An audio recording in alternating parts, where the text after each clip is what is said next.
All right, ladies and gentlemen, the moment you have all been waiting for. Welcome, welcome, welcome to the premiere of Tuesday night's main event.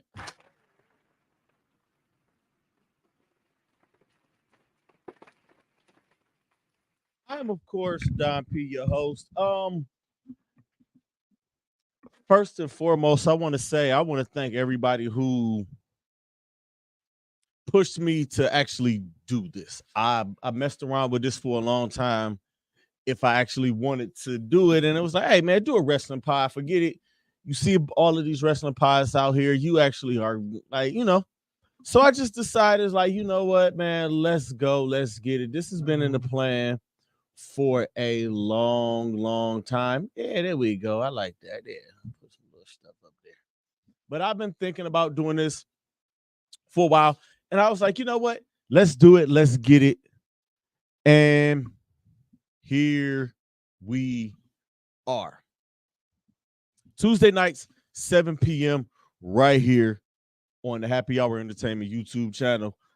Again, I'm still going through some things with as far as the name of this channel, but right now it's just gonna be Happy Hour Entertainment. Um, that's just something I gotta deal with. All right, man. Y'all know what happened over the weekend. So why waste time, man? Let's get to it.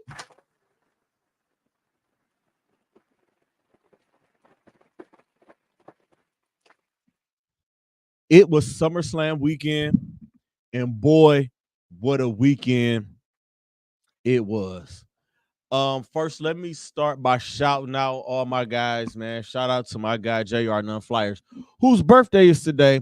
And as y'all are watching this, I am at some bar in Cleveland, toasting it up with him for his birthday. Shout out to my dude Chris Cargile, who came home from Charlotte to come up to go to SummerSlam. Shout out to Ryan, who was with us. Shout out to my guy Wave, who I bumped into Friday. Shout out to Carlos. Like, shout out to gang. And shout out to everybody that was in the building. Shout out to everybody that I did see on Friday or Saturday. Friday night SmackDown was fire. First, let me start by saying that the kickoff, the SummerSlam kickoff show was fire. I got down there early. I didn't think it was gonna be that hot. So I was down there in jeans and in all black. Y'all know how I do. I'm always in black. That's my color. So I'm always gonna rock black. Silly me, right? That's what I get. Sweated my shirt. Sweated. Oh damn near sweated my shirt out. Sweated through my shirt. But by the time we got inside of Rocket Mortgage Field House after the kickoff show, which was dope, we saw Triple H spit water. We saw Pat McAfee spit water. We saw Michael Cole attempt to spit water. He actually spit on somebody in the crowd.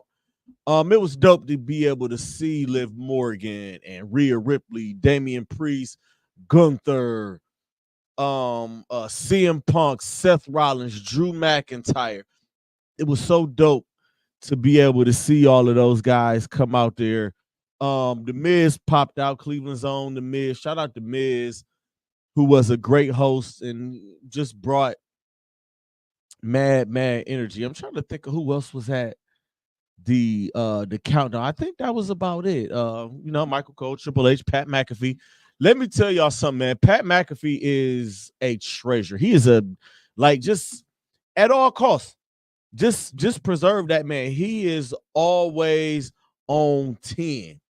Seeing when CM Punk came out, he was dancing the cult of person. I mean, he was love Pat McAfee for that. But again, man, that was dope. SmackDown Friday night was dope. Let me give a congratulations to Tama Tonga and Jacob Fatu for winning the World Tag Team Championships.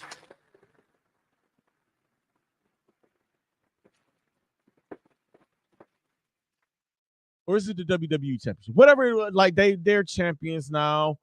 I know y'all saw it on TV and y'all watched it, but like being there and watching Jacob Fatu go through that finish after he got spiked on his head. He got up. He super kicked. Samoan spike on the ropes. Moonsault, Samoan splash, DDT, 1, 2, 3. 4 moves in like a 15, 20-second span. It happened so fast, I couldn't even cheer. I was sitting there with my mouth open, like pause. Like I was flabbergasted. Jacob Fatu is great. I have seen some of his work from MLW and a couple of places, and I knew he was good, but seeing it in person, it was like, damn. Me and gang were just flabbergasted. Like, bang, bang, bang. It happened all consecutive, and it was smooth. Jacob Fatu is one of them. Holy moly, holy moly. I got more on Jacob Fatu later. Then there were 2 dark matches after SmackDown. Was Chad Gable against Braun Strowman, which I really didn't care for too much. People thought the Wyatt Six was gonna pop out, but I kind of figured that they weren't. And then there was a 8-man tag featuring the Judgment Day as we knew them against Miz, R-Truth, Rey Mysterio, and Jey Uso. And let me tell y'all, Jey Uso had the crowd rocking. It was a yeet party in there for about 10 minutes before the match started because everybody wanted to get their yeets. Like, Jay had it rocking. They cut the music off, get ready to start. That's like, no. Run that thing again. Like, it was a party in there, man. Jey Uso is the dude, and at some point in time, Jey Uso has to get a championship match. But that's neither here nor there, man. Let me get this thing started. I am going to recap SummerSlam here. That's why we're here, to recap SummerSlam. But first, I want to start with saying, welcome back to my tribal chief. Let me back up for this. Y'all got to see the one. Welcome back to my tribal chief, Roman Reigns. He came back, and boy, was it thunderous up in there.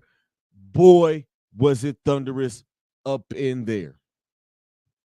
Oh, my God. When I tell y'all, and something in my brain told me that it was going to happen, it just kind of made sense.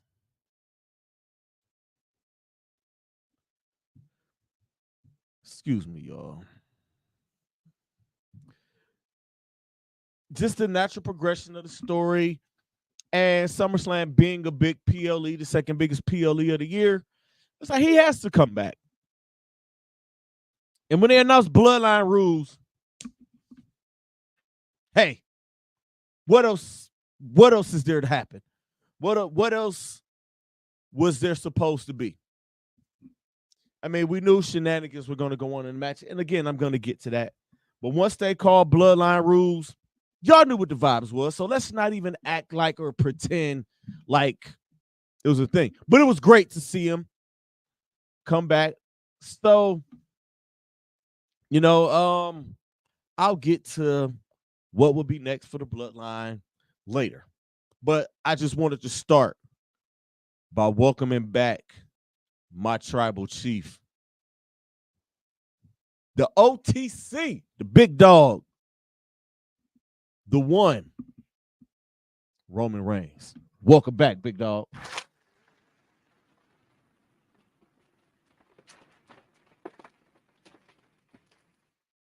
What a thunderous ovation that he got there too, man. I'm going to just talk about, let's just get to SummerSlam, okay?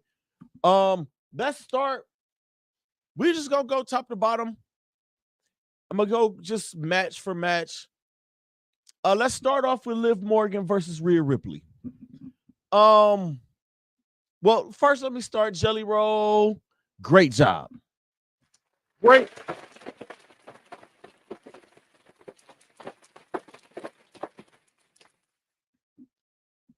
He sang live. There was no track. He sang live. And he sounded fantastic. Now, I made the decision once I saw them putting his stuff in the ring, once I seen them setting up the drum set in the ring and setting the speakers in the ring, that's when I decided, you know what? I'm gonna go get me something to eat right now because they're gonna start the show with him. I want to be in my seat and able to eat, or I want to be in my seat and eating by the time these matches get started. Because once these matches get started, I don't plan on getting up.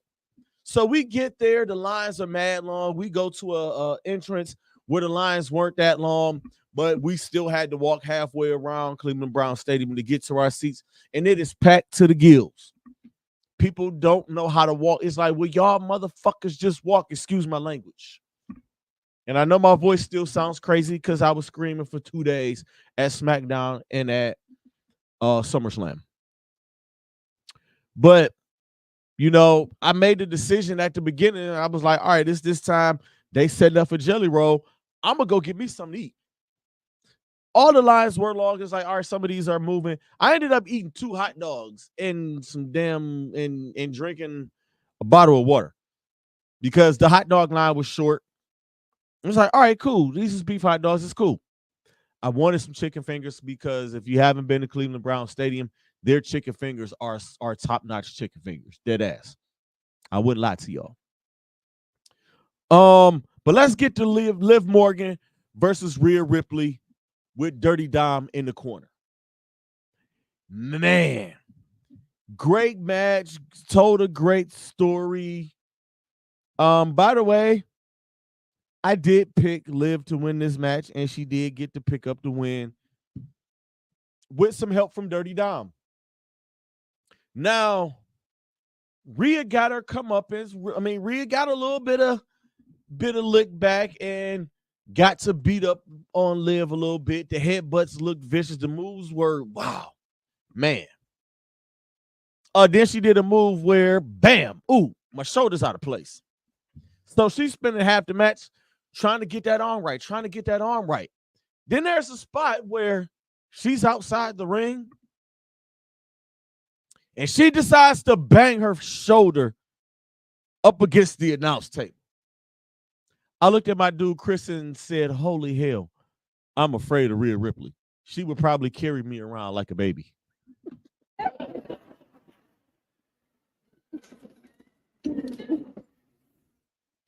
But she's working that shoulder back into place. She finally gets it into place. Liv hits her with some, I don't know what this, I don't even know what to call it, a DDT, a backbite, whatever it was Liv did. Like, it was a hell of a move. Absolutely, positively loved it. It's a great freaking move. But Rhea is getting her thing off, and she goes to grab the chair, and Dom grabs the chair and is like, no, you can't win a title like this. So people are like, it's at that point where people are like, all right, is he really on her side? Like, what are we doing here? Like, they can't break up Rhea and Dom. Like, you saw a lot of the stuff on social media. They look very happy coming out. They're on string. Their chemistry is awesome. Those two, they're 2 young kids having the time of their lives, right? So moving on, like the chair, and Liv hits Rhea, knocks Dom down. He goes down with the chair. Oblivion, 1, 2. Nope, not quite. So that happens. Dom comes around, throws the chair in the ring, and he's pointing at the chair. But people are like, who are you pointing at? I'm looking like, I know exactly who the hell he's pointing to, where he's gesturing to. He's distracting the ref. Liv's hit Oblivion on a chair. 1, 2, 3. And still women's world champion, Liv Morgan. But wait. The Liv Morgan Revenge Tour, I believe now has come to a close. Because not only did she beat Rhea Ripley, she took Dirty Dom from Rhea Ripley. He helped her up. She had this look in her eyes. She said, oh my God, if you watch her, just watch the kiss again. She mouths the words, oh my God. And he plants one on her. and the crowd goes nuts. I'm high-fiving people I don't even know because I knew it. Because I'm gonna get to this right now.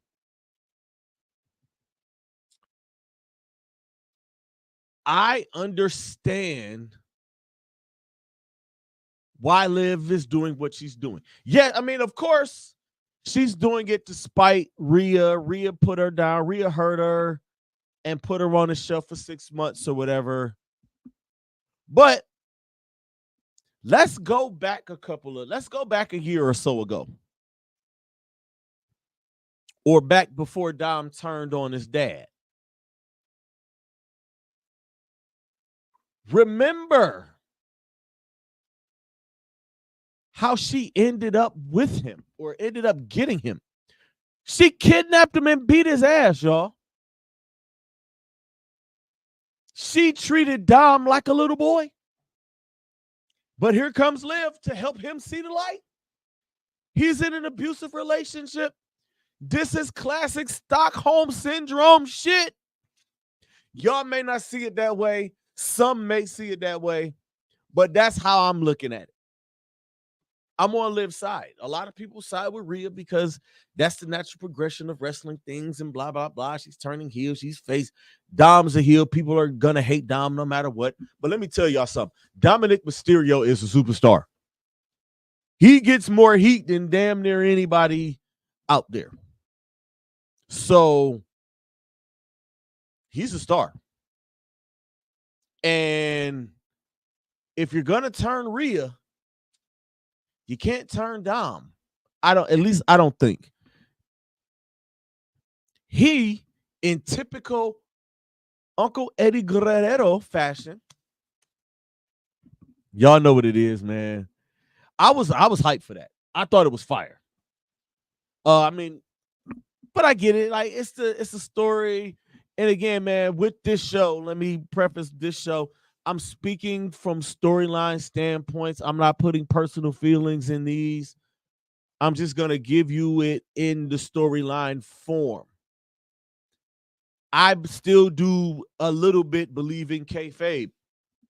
I'm 41 years old. I've been watching wrestling since 1987. Okay. So I'm speaking on this show from storyline standpoints. Okay. I do, like, I see, like, Dom, you dirty dog, you dirty bastard, blah, blah, blah. But I'm giving you the other point of view. Liv helped Dom see the light. That's where I'm at with it. Next match, Bron Breakker versus Sami Zayn. I ain't gonna hold y'all. I expected this match to be much shorter than it was. It was still kind of short, but I expected it to be a little shorter, maybe on the squash side. Because of how the first match went, Braun kind of dominated him at Money in the Bank, made a little mistake, and Sami, as the wily veteran that he is, pulled it off. But not this time. He learned from his mistakes, and Braun got his comeuppance. He got his title. Spear, straps come down. Second spear, 1, 2, 3, new IC champion. Congratulations, Bron Breakker.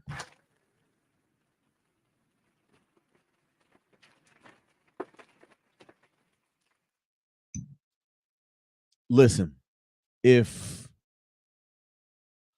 as any fan of this, y'all should know, man, like, if y'all don't know who Bron Breakker is, he is the son of Rick Steiner. He is the nephew of Scott Steiner. He is 6 foot, 250 pounds. Everything he does is fast, and everything he does looks like it hurts. If y'all watched him in NXT, and he's only been doing this for 3 years or so, he's only going to get better. I mean, it's bred in him. He's home. Like, he's a legacy kid. It's Dogface Gremlin Jr., y'all. I've been wanting to say that so bad because nobody else says it. And I'm gonna miss Booker T, the NXT no bread, no water, just meat thing. That is like one of the funniest things. As far as Sami Zayn goes, I got something on him, but Sami Zayn really does not need championships at this point in his career. He's been in WWE for what, maybe 10, 11 years now between NXT and the main roster. Sami Zayn is solidified as a Hall of Famer. He's had classic matches in NXT with everybody from Cesaro to Kevin Owens to Adrian Neville, known as Pac, Shinsuke Nakamura, move up to the main roster, classic with John Cena before he got hurt, before he had to drop the NXT title. His work with the Bloodline, his work with Kevin Owens up on the main roster, the Johnny Knoxville stuff. Sami Zayn is great. He doesn't need a title. And you can use Sami if there comes a time where, all right, I need to put the IC title on him or the US title on him, or we need something or break with the tag team championships. We could put those on him, right? That's the point of his career. He can help the young guys along. He can give those young guys matches, the Braun Breakers, the Pete Dunnes, the Carmelo Hayeses, the Ilya Dragunovs, the Bronson Reeds.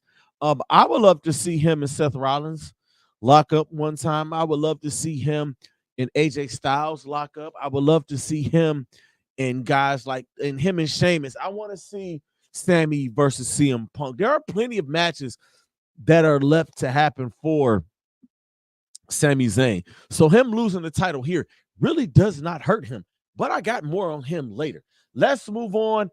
LA Knight versus Logan Paul. Logan Paul came out and got booed to shit. He tried to come out with MGK, whom some of us in Cleveland actually like and rock with. Dress aside and crazy tattoos aside. But this match was pretty damn good, man. You got Logan Paul. Let me tell y'all something about Logan Paul. I really don't too much fool with him. He seems like he might be a cool guy. I don't fuck with his brother at all. But Logan actually seems like the cooler of the two brothers. And he can wrestle. But fuck him.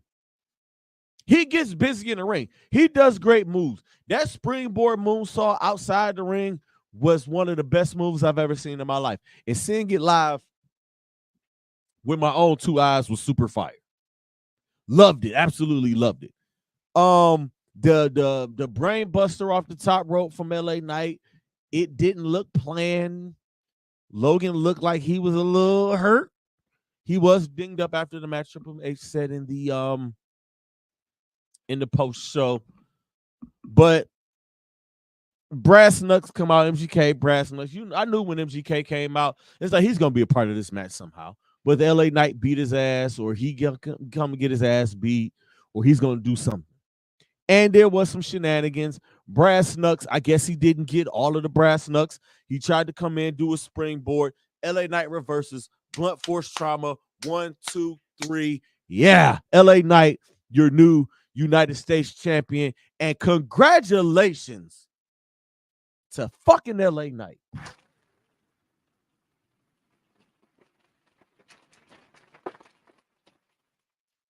LA Knight is a guy who has been around for over 20 years. He just got to WWE not too long ago. I did see a little bit of him in TNA, in which, like, some of it, I ain't gonna lie to y'all, I thought it was kind of corny.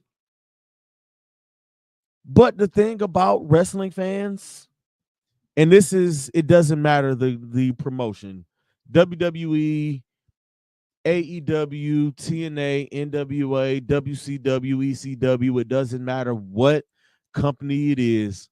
Wrestling fans love cheesy, hokey, kind of goofy, corny stuff. And I say that because I do watch a lot of the old stuff. Some of that stuff The Rock used to do and say was kind of corny, but we ate it up because it was funny. And two examples now are LA Knight and It Grew on Me.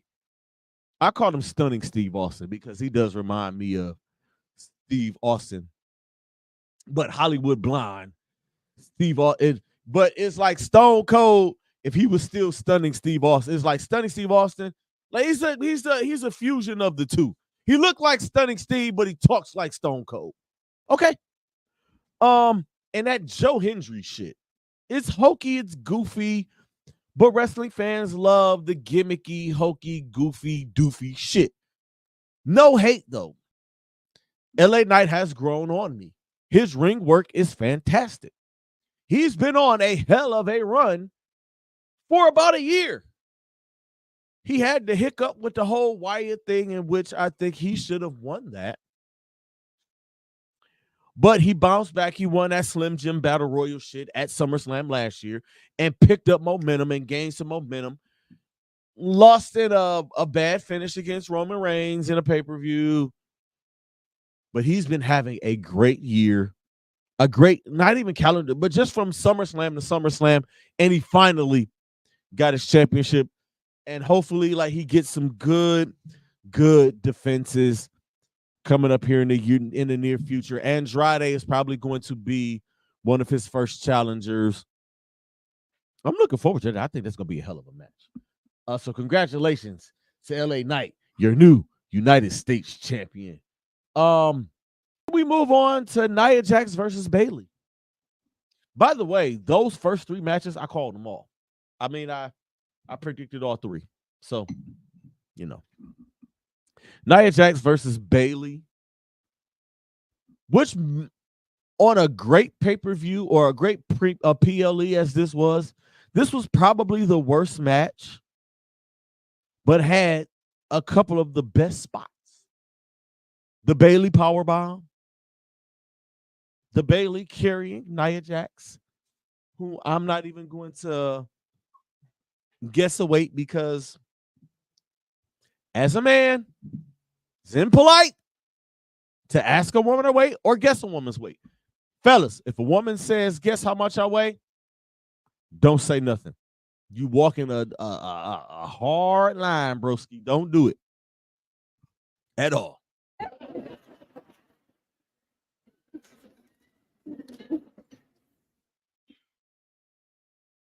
She picked up Nia Jax, walked her to the middle of the ring, and powerbombed her. Holy moly. And then you heard it's Tiffy time. I did call an attempted cash in. I thought we were going to end the night with Tiffany Stratton being our WWE Women's Champion. I missed that. But she hit her. She distracted Bayley enough for Nia to get her scruples about herself. 2 power bombs, 2 annihilators, 1, 2, 3. Congratulations, Nia Jax, new WWE Women's Champion.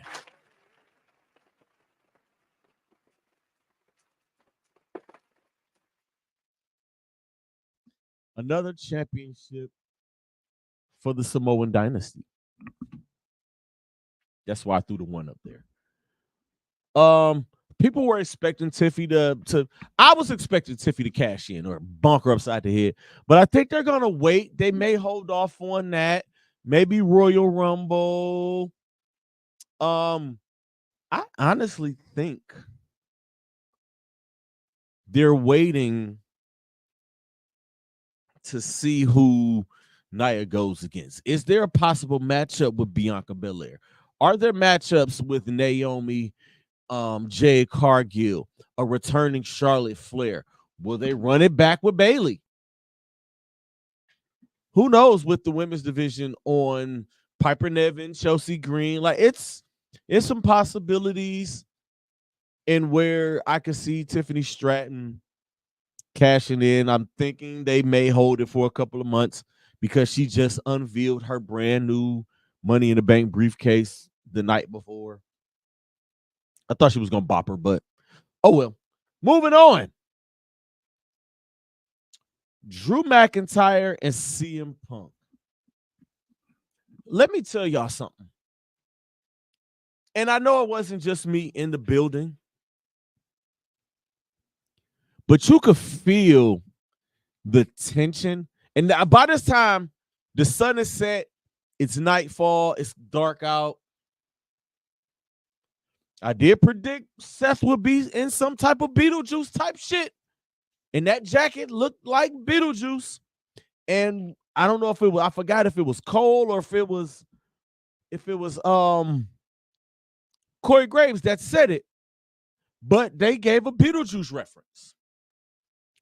I was on point there. But you could feel the tension in this match. Seth comes out, special guest referee. He's got us singing. He pulls off the jacket. He has on these sequins pants and this, I don't know if that's fucking velvet, silk, lace, whatever the fuck it was bedazzled referee shirt.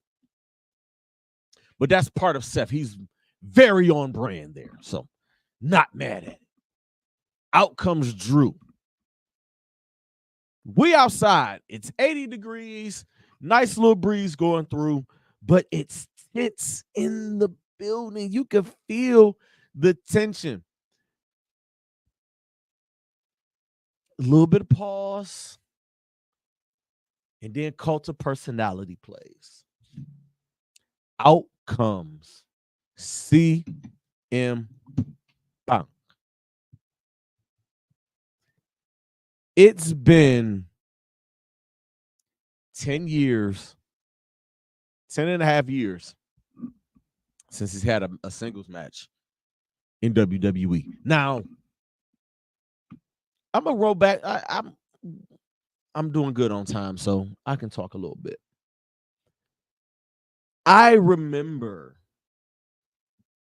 2014. I was probably maybe a year or two getting back into watching wrestling. And 2014, it's the night after the Royal Rumble. Royal Rumble was in Pittsburgh. Batista returns. Monday Night Raw after the Royal Rumble is in Cleveland. I decided to go.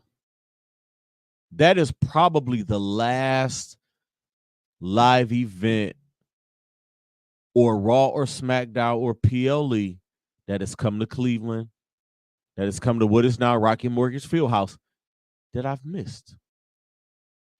Or that I've been to every one since. I was there, excuse me. I vowed to myself I wouldn't miss nothing else after this. I made that promise to myself. I'm never missing when WWE comes back.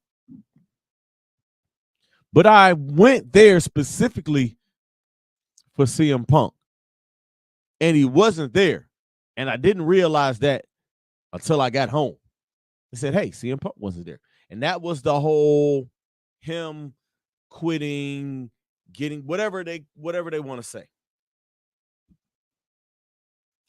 Fast forward back to now, or fast forward up a few years, I went to an AEW show. I went to the AEW show where he went against Jon Moxley and lost in 30 seconds or whatever it was. I did go and see him. I went down to what is now Rocky Mortgage Fieldhouse for his one of his MMA matches, his UFC. I got to meet him, got a picture with him. I'll repost that picture on my Facebook and on my Instagram. I say all that to say I am a fan of CM Punk. I have met CM Punk on more than one occasion. He has been nothing but nice to me. He has been great to me.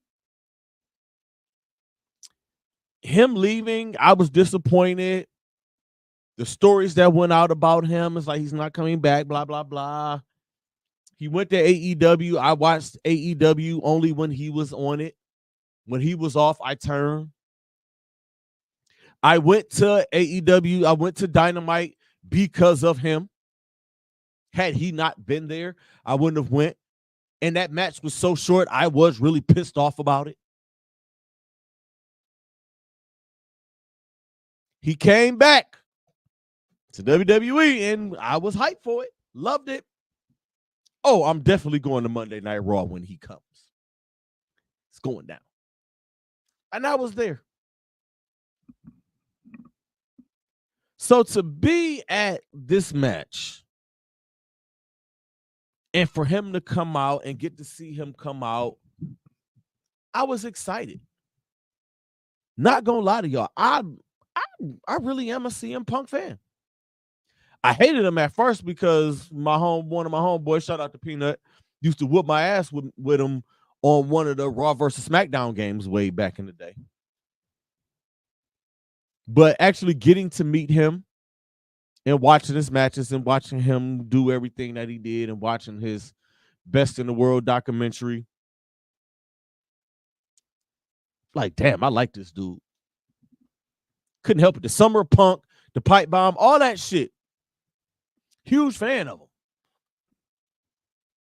Well, let me get back to this match, man. This match and this build-up has had Bret Hart versus The Undertaker with Shawn Michaels as a special guest referee.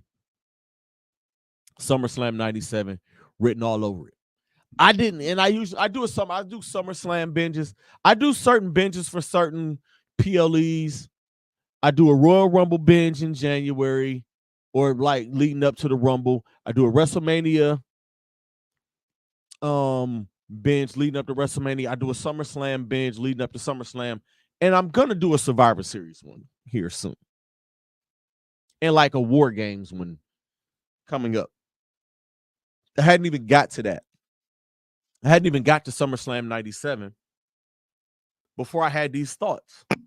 And then I watched SummerSlam 97, which is one of the best SummerSlams of all time. I watched that Bret Taker match with Shawn as a special guest referee. The build is eerily similar, but the roles were kind of Drew McIntyre was more of Bret Hart than Punk was, who came out dressed like him. All of the callbacks from this was dope. Seth with the sleeveless ref shirt like Shawn had. Drew had some armbands and some arm things on like Undertaker. And of course, CM Punk came out in the Bret Hart themed tights and kick pads and boots. I saw the boots when it came out. I said he got the Bret Hart shit on, y'all. I knew it. Seth Rollins' special guest referee was freaking awesome. I loved it. I laughed because he was clowning.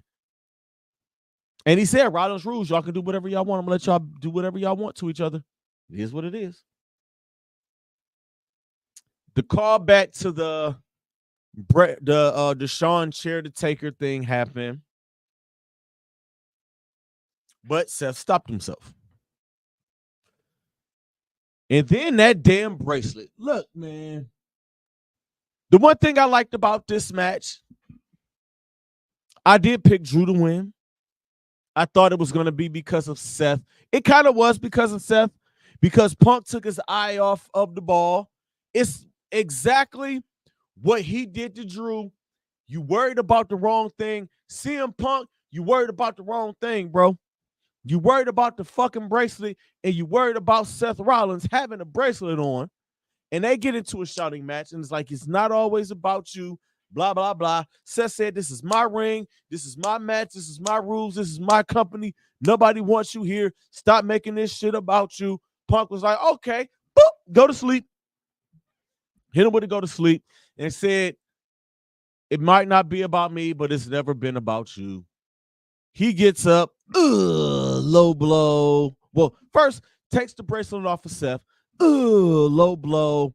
Claymore, 1, 2, 3. Drew McIntyre gets the win, snatches the bracelet off, kisses the bracelet, steps on Punk, raises his arm up with the bracelet. Hell of a match.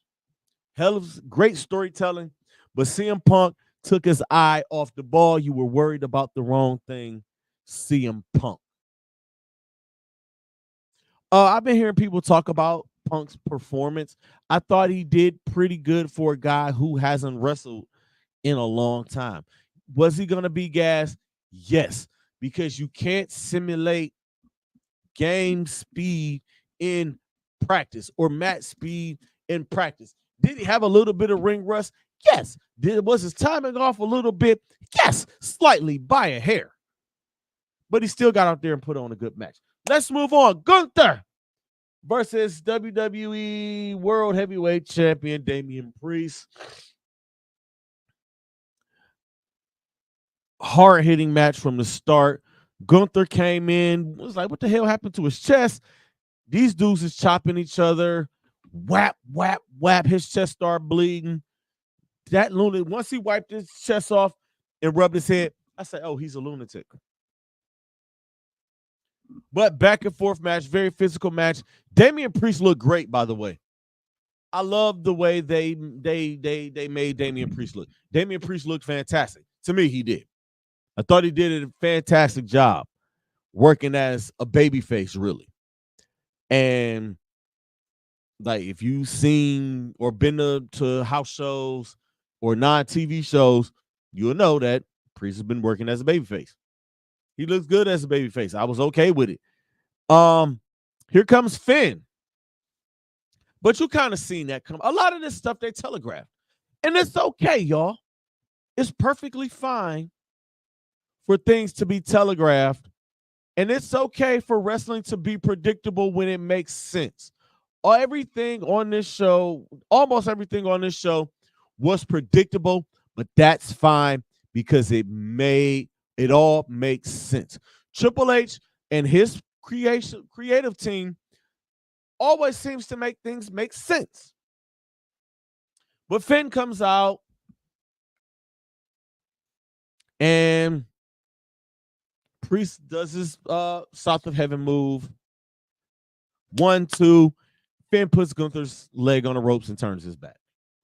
The crowd is going crazy. Finn, what the fuck are you doing? I'm sitting there like, damn, I knew it. You can see it in Finn's face. Like a lot of that stuff, a lot of the promos, a lot of the backstage stuff, you could see things building up with Finn and Priest. And he did explain why he did what he did. But Priest sees that something about those baby faces and taking their eyes off the ball. Took his eye off the ball. Gunther puts Priest in a sleeper hold. Night. Could it be? Possibly night. Crowd is getting behind him. I got a question. Why don't the WWE refs do the 1, 2, 3 arm thing anymore? Why is it just one and the match is over? Or, you know what I mean? Like, I wonder that. I really want to ask somebody. I want to talk to one of the big wrestling pod guys, the Sam Roberts or the Peter Rosenbergs and Stat Guy Greggs. I think I'm just gonna hit them up and ask them, like, yo, why? Like, maybe they'll have more insight. Like, why don't they do the 1, 2, 3 anymore? Like, the ref did the 1 and boom, Priest's arm. That was one of my favorite parts of wrestling when I was little. When seeing them and he's coming back to life, and he's coming back to life. He does a flip. 1, and I'm thinking, oh shit, he might get it. 1, 2. Gunther pops up. Gunther kicks out. And at that time, that is when Priest is supposed to take advantage and hit him with another South of Heaven. And what does he do? He goes out and he tries to grab Finn by the throat. By this time, Gunther's got his scruples together after shaking off. Oh shit, I almost got pinned. I'm gonna hit you with a power bomb and I'm gonna put you back in the sleeper hold. Referee, those arm up. Boom. He's out. Good night, Irene. New World Heavyweight Champion. The Ring General Gunther.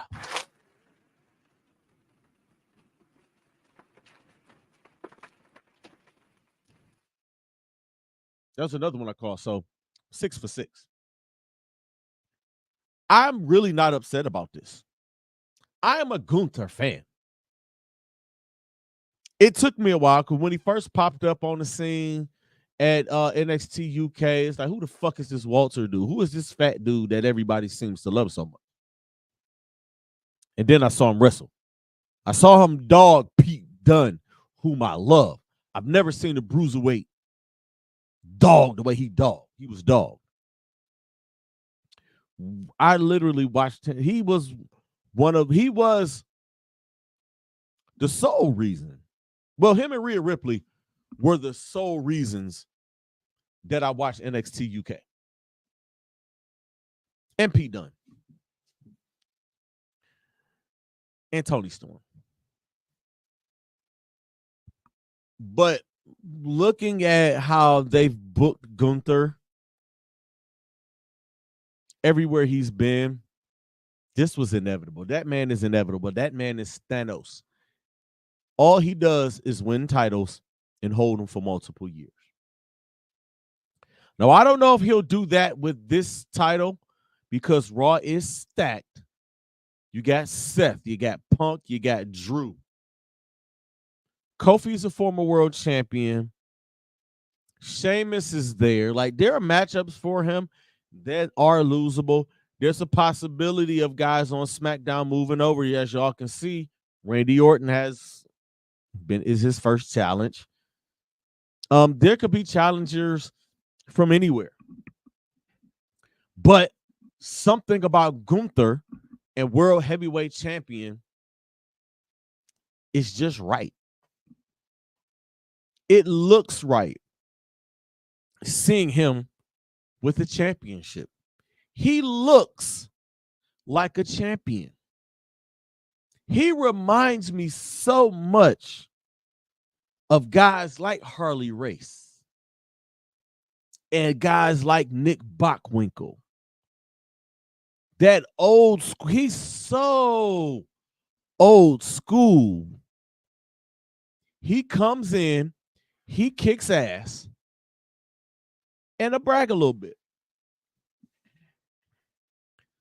I'm not mad at Gunther having a championship at all. Let's move on to the main event. Cody Rhodes and Solo Sikoa. Solo comes out by himself. This is Bloodline rules, by the way. Solo comes out. No gang with him, but we already know what the vibes are. And then here comes Cody. He's sitting on his bus. He gets off his bus, and who's there waiting for him? His dog. And we've all heard or all seen the story and read the story about this being his dog's last time on the road with him. So that's a pretty nice touch there. I love the way they're booking Cody's championship reign. Like, I honestly don't ever remember being this emotionally invested in a champion ever. Maybe Hogan when I was a kid, but as an adult, I don't think I've ever been like this invested and like emotional and getting goosebumps.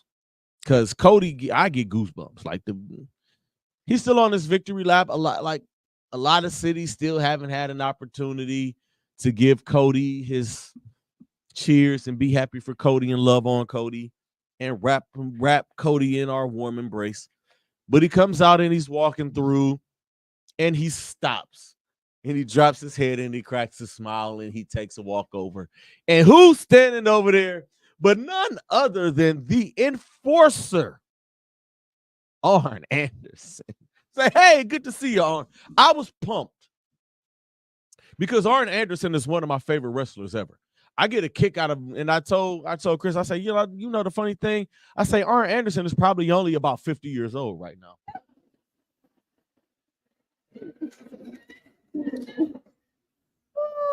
Oh, shit. But no, like really, like Arn was like 26 back then, but he looked like he was about 40. But Arn got busy. Great, still got the greatest spine buster ever. I loved Arn Anderson, but he came over, gave Cody a pep talk, and said, "Hey, you got a bunch. You're gonna go out there. There's gonna be a bunch of angry Samoans out there. But I reached out to some people. You got some friends. Some you know, some you don't know. So go out there and go get them." Then Cody walks some more, drops his dog off. I believe that was his mom-in-law. I believe that was his wife Brandy's mom. And he hands the dog off. She puts his robe on. He gets to Gorilla. He puts on the Nightmare mask, which is fire. And he comes out, and that song plays, and the video was on my page. Like, the people love Cody. We're happy for Cody. Like, Jesus Christ, like, it's so fire. So we get to the match, and I wasn't mad at this match. This was a pretty good match. This is probably Solo Sikoa's best match to me. To me, it was. Like, they went at it for a while, and then moves started being made, finishers start happening, and then here comes Tama Tonga and Tonga Loa. Boom, boom, boom, beating up Cody up 1-2. All right, let's beat him up some more. Here comes Kevin Owens. And the funny thing about it, the whole night, there was a guy sitting like 5 rows up from us who looked exactly like Kevin Owens, and he had the Kevin Owens shirt on. He had the Kevin Owens beard. He had the Kevin Owens hair. We thought it was Kevin Owens. We was calling him everything from Devin Owens to Calvin Owens.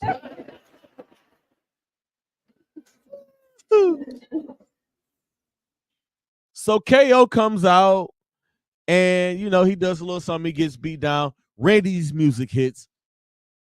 Everybody goes crazy because we all love Randy Orton. I honestly thought we were going to see Jimmy Uso, who's been gone since the night after Mania. He got his ass beat and bam. We ain't seen him since. Thought he would be back. Nope. But Jacob Fatu comes out, wreaks havoc, splash on the table. He goes down. I'm like, shit, is he hurt? Is he really hurt? And I'll get to that in a second.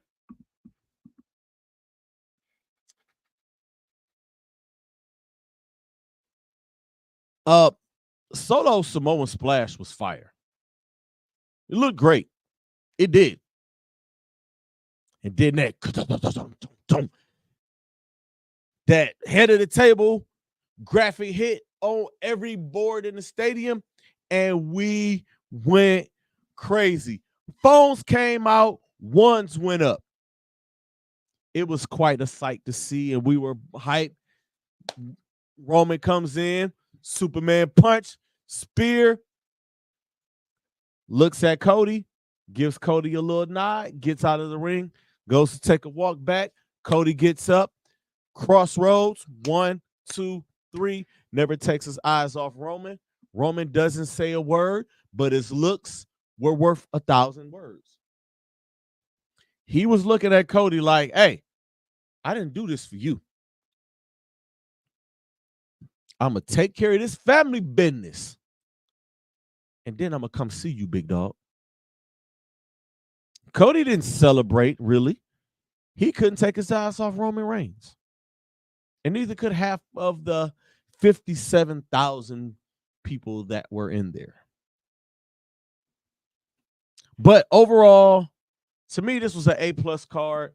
WWE has continued to give us great PLE after great PLE, starting with the Royal Rumble, going to Elimination Chamber, on to WrestleMania, on to Backlash, on to what was it, Crown Jewel or whatever it was, Money in the Bank. Like, there has been, like, they haven't missed all year. Raw and SmackDown has been killing it all year. Last night's Monday Night Raw was killing it. I'm trying to think of what else from SummerSlam. Oh, shout out to Jelly Roll, who gave the dopest choke slam that I've seen since The Undertaker and The Big Show. Can we please stop jobbing out Austin Theory? Can we turn him babyface and see what he does, please? I'm tired and sick of it. What's next for the Bloodline?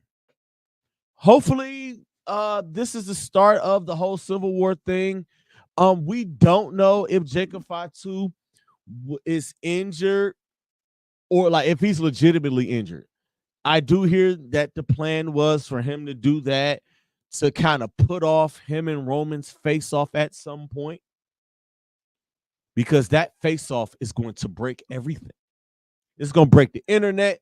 It's going to break linear TV. It's going to break smartphones, laptops, tablets, satellites. It don't matter. Everything is going to fucking break the first time Jacob Fatu and Roman Reigns face off.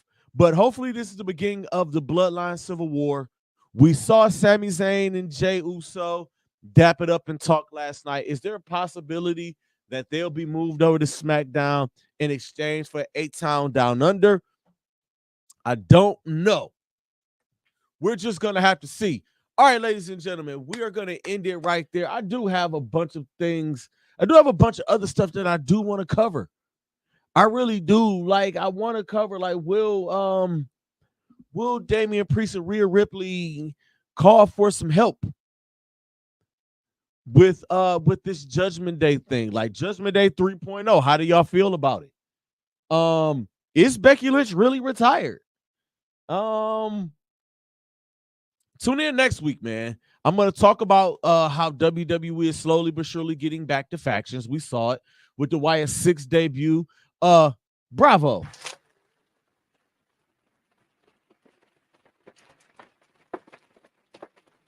Bravo to the Wyatt 6 debut. They look great. Joe Gacy, Eric Rowan, and Dexter Lumis. Oh my God, they look great in there. You got American Made, which is Chad Gable and the Creed brothers. We getting back to factions. I'll talk about that next week. Also, I will also be recapping both nights of Great American Bash, NXT Great American Bash. Part 1 was last week. Part 2 is coming up right after this. I'm gonna talk a little bit about the Damian Priest doc. And I think that's it, man. Again, overall, SummerSlam was an A+. They continue to give us A+ product. I want to thank y'all for tuning in to the premiere of Tuesday night's main event. I will be here each and every Tuesday at 7 p.m. Except for Labor Day week, I'm going to be out celebrating my wedding anniversary. So there will be no programming that week at all. Maybe a Pizzles Picks. But that's about it. Again, man, thank you guys. Make sure y'all tune in to Club Pizzle coming up Thursday at 8 p.m. Same place right here where y'all can find me. And I will see you guys next Tuesday. Deuces, ooses.